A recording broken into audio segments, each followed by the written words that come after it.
प्यारे बच्चों, आज मैं आपको आपकी एनसीईआरटी द्वारा प्रेस्क्राइब्ड इंग्लिश विषय की पुस्तक हनीकॉम्ब के पहले चैप्टर 3 क्वेश्चंस को डिस्कस करने जा रही हूँ।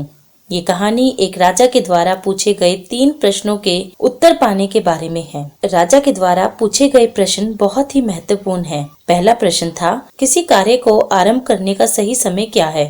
दूसरा प्रश्न था, किन लोगों को या किस प्रकार के लोगों की बात उसे सुननी चाहिए। और तीसरा प्रश्न था, उसके लिए सबसे अधिक महत्वपूर्ण वस्तु क्या है।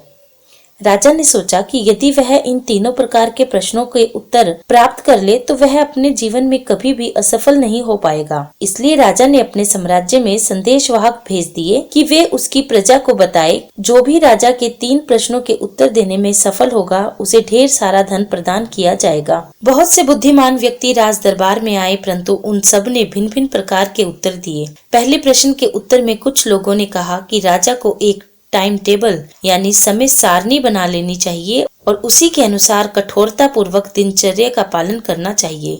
उन्होंने कहा कि केवल इसी का पालन करने से राजा अपने सारे कार्य उचित समय पर कर पाएगा। कुछ दूसरे लोगों ने राजा से कहा कि किसी कार्य को करने का निर्णय एडवांस में अथवा पहले ही कर लेना असंभव होगा। राजा को उन सब पर अपनी नजर रखनी होगी जो कुछ चल रहा है यानी हो रहा है, उस बेवकूफीपूर्ण आनंद से बचना होगा और उस समय वही करिए जो अवश्य हो। जबकि दूसरे लोगों ने राजा को कहा कि उन्हें बुद्धिमान लोगों की एक समिति अथवा सभा का गठन करना चाहिए जो उन्हें उचित समय पर कार्य करने की सलाह देती रहे। यह इसलिए भी अनिवार्य होगा कि एक व्यक्ति के लिए कठिन हो जाता है कि वह प्रत्येक कार्य को उचित समय पर कैसे करे, परंतु फिर भी कुछ अन्य व्यक्ति थे जिनका विचार था कि कुछ ऐसे कार्य भी हो सकते हैं जो अनिवार्य होते हैं। ऐसे कार्य पूर्ण करने के लिए समिति के निर्णयों की प्रतीक्षा करना उचित नहीं होगा। किसी कार्य को उचित समय पर करने के लिए भविष्य में जाना होगा और यह कार्य केवल जादूगर लोग ही कर सकते हैं।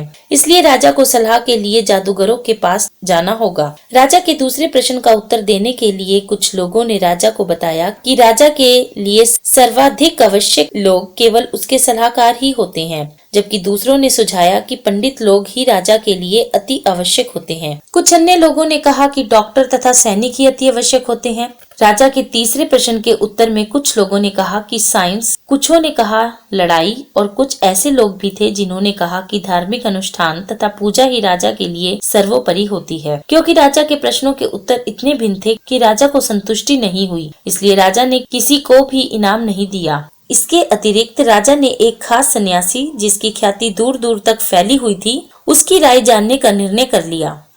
क्योंकि सन्यासी केवल साधारण लोगों से ही मिलता था, तो राजा ने भी साधारण वस्त्र धारण किए और अपने अंगरक्षक के साथ अपनी यात्रा पर चल पड़ा। सन्यासी की झोपड़ी के स्थान पर पहुंचने से पहले राजा ने अपना घोड़ा अपने अंगरक्षक को सौंप दिया और स्वयं अकेला सन्यासी से मिलने के लिए सन्यासी की झोपड़ी के पास गया। जैसे ही राजा सन्यासी की झोपड़ी के समीप पहुंच गया तो उसने देखा कि सन्यासी अपनी झोपड़ी के समक्ष जमीन खोद रहा था। उसने राजा का अभिनंदन किया और जमीन खोदता रहा। सन्यासी वृद्ध एवं कमजोर था। जैसे ही वह सन्यासी जमीन में कसी गाड़ता था, वह हाफता था। राजा सन्यासी के निकट पहुंच गया और कहने लगा, ए महात्मा, मैं अपने 3 प्रश्नों के उत्तर जानने तुम्हारे पास आया हूँ।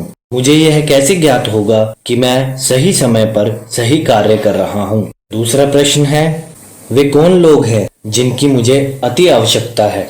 मेरा अंतिम प्रश्न ये है, मेरे लिए सर्वाधिक महत्वपूर्ण कार्य कौन सा है। सन्यासी ने राजा की बात सुन ली, परंतु उसके प्रति उत्तर में एक भी शब्द नहीं कहा और अपना कार्य करता रहा। महात्मा जी, आप थके हुए प्रतीत हो रहे हैं। मुझे यह कसी दे दो और मुझे अपने स्थान पर कार्य करने दो। सन्यासी ने राजा को कसी देते हुए उसका धन्यवाद किया। फिर वह जमीन पर बैठ गया। जब राजा ने 2 क्यारियां बना ली तो उसने कार्य रोककर सन्यासी को अपने 3 प्रश्न पुनः पूछे। सन्यासी ने राजा को कोई उत्तर नहीं दिया तथा जमीन से खड़ा हो गया। अपना हाथ राजा की ओर फैलाते हुए कहा, अब आप आराम कर लो और मैं काम करता हूँ। परंतु राजा ने सन्यासी को कसी नहीं दी और कार्य करता रहा। अब 1 घंटा व्यतीत हो गया, फिर दूसरा घंटा। सूरज दूर क्षितिज में दिखाई दे रहे पेड़ों के पीछे छुप गया। अंततः राजा ने कसी जमीन में गड़ा दी और बोला, हे बुद्धिमान व्यक्ति, मैं अपने प्रश्नों के उत्तर जानने के लिए आपके पास आया हूँ। यदि आप मेरे प्रश्नों के उत्तर नहीं दे सकते तो मुझे यह स्पष्ट बता दीजिए, मैं अपने घर लौट जाऊंगा। देखो, कोई आ रहा है। और यहीं पर ये कहानी समाप्त होती है। आप सभी का धन्यवाद।